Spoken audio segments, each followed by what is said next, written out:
Election breaking में आपको बड़ी जानकारी दे दें। विधानसभा चुनाव से पहले जननायक जनता पार्टी को एक के बाद एक झटके लगा रहे हैं। सूत्रों के हवाले से यह बड़ी खबर सामने आ रही है इस वक्त की।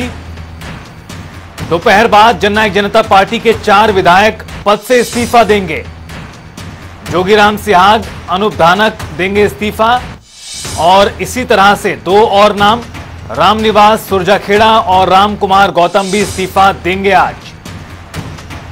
गौरतलब है कि चारों विधायकों ने किरण चौधरी का समर्थन किया है। राज्यसभा उपचुनाव में जेजेपी विधायक रामकरण काला कांग्रेस ज्वाइन करेंगे, तो जननायक जनता पार्टी के जो विधायक पार्टी से अलग हुए हैं उसमें से 4 विधायक बीजेपी को समर्थन दे रहे हैं, बीजेपी में शामिल होंगे, तो वहीं बाकी बचे जेजेपी के विधायक कांग्रेस पार्टी में शामिल होंगे। चंडीगढ़ से हमारे वरिष्ठ संवाददाता पवन सिवर हमारे साथ जुड़ गए हैं फोन लाइन पर ज्यादा बातचीत और जानकारी के लिए।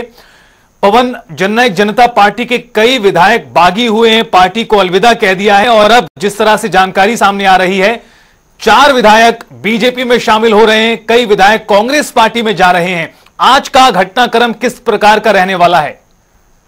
बिल्कुल, देखिए बड़ी जानकारी है। आज सूत्रों के मुताबिक जो है वो जननायक जनता पार्टी के 4 विधायक जो हैं वो विधायक पद से इस्तीफा जो है वो देंगे। सूत्रों के मुताबिक जो 4 विधायक हैं उसमें जोगीराम सिहाग हैं, रामनिवास सुरजाखेड़ा हैं, रामकुमार गौतम हैं और ये अनूप धानक है।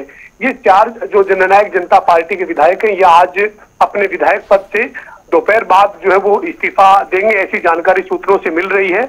इसके अलावा रामकरण काला और ईश्वर सिंह जो है और देवेंद्र बबली, ये जो 3 विधायक हैं ये भी जल्द इस्तीफा दे सकते हैं क्योंकि इनकी कांग्रेस में शामिल होने की जानकारी है।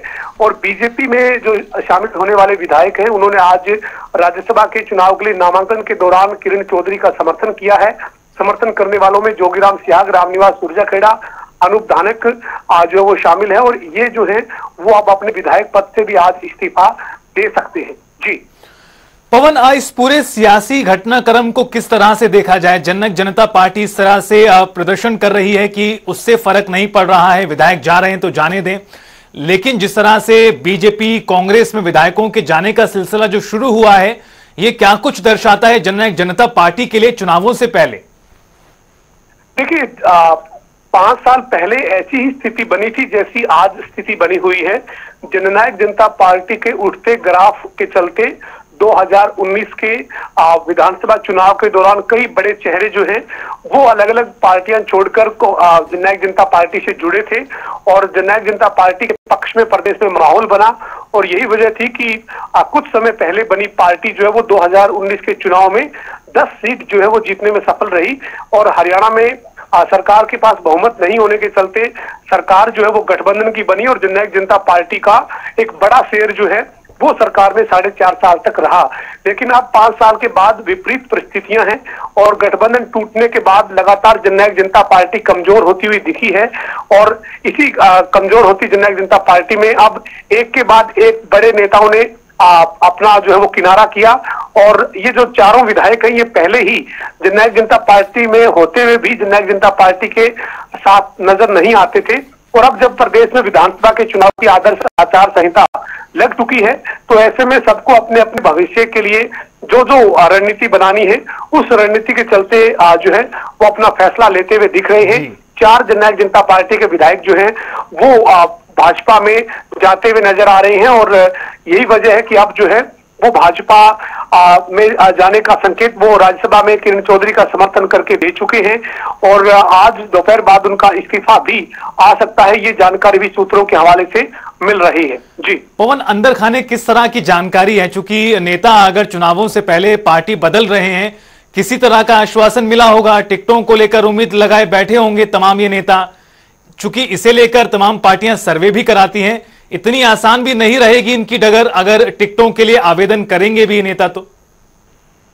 निश्चित तौर पर रास्ता इतना आसान जो वो निश्चित तौर पर नहीं है, लेकिन राजनीति में महत्वाकांक्षाएं जो है उनका एक अपना स्थान है, एक उनकी अपनी जगह है और जो है वो राजनीति में जो महत्वाकांक्षा है वही एक बड़ी वजह बनती है कि जो राजनीतिक व्यक्ति है वो अपने अपने फैसले जो है वो अलग अलग तरीके से लेते हुए दिखते हैं और चारों विधायक जो है वो 2019 में जननायक जनता पार्टी की लहर में तैरकर विधायक बने। अब जब जननायक जनता पार्टी के विपरीत हवा है तो फिर अगला जो भविष्य है वो उनको जहां सुरक्षित नजर आता है वहां जो है वो जाते हुए नजर आ रहे हैं। चारों विधायक बीजेपी के साथ जो है वो नजर आ रहे हैं और 3 विधायक जो है वो कांग्रेस के साथ नजर आ रहे हैं। तो अपनी अपनी रणनीति, अपने अपने जो फैसले हैं वो अपने मन मुताबिक जो है वो लेते हुए दिख रहे हैं। जी पवन, एक आखिरी सवाल और जिस तरह से आपने बताया 4 बीजेपी 3 कांग्रेस, तो इस तरह सिर्फ 3 विधायक ही जेजेपी के पास अब बचे हैं। बिल्कुल, देखिए जननायक जनता पार्टी के पास अब दुष्यंत चौटाला, नैना चौटाला और अमरजीत ढांडा 3 विधायक हैं। 10 में से 7 विधायक अलग राह अपना चुके हैं।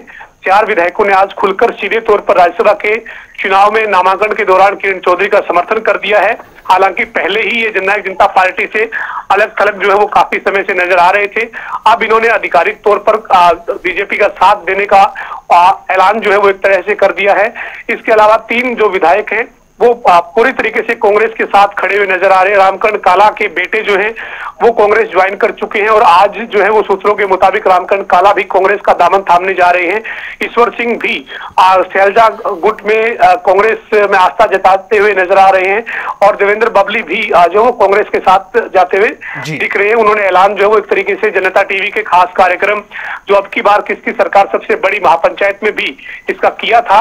ऐसे में साफ है कि 3 कांग्रेस में जा रहे हैं जननायक जनता पार्टी के विधायक, 4 भाजपा में या जाते हुए दिख रहे हैं, भाजपा के साथ खड़े हुए नजर पहले से ही आ रहे हैं। जी बहुत बहुत शुक्रिया पवन, आपका विस्तार से पूरी बातचीत और जानकारी के लिए। तो आपको बता दें कि पार्टी को अलविदा इन नेताओं ने पहले ही कह दिया था, इस्तीफा पार्टी से दे दिया था, सभी पदों से त्यागपत्र सौंप दिया था, लेकिन अब विधायक पद से इस्तीफा देने की तैयारी ये सभी विधायक कर रहे हैं जो पार्टियों में शामिल हो रहे हैं। 4 इसमें बीजेपी में और 3 की आस्था कांग्रेस पार्टी के प्रति नजर आ रही है।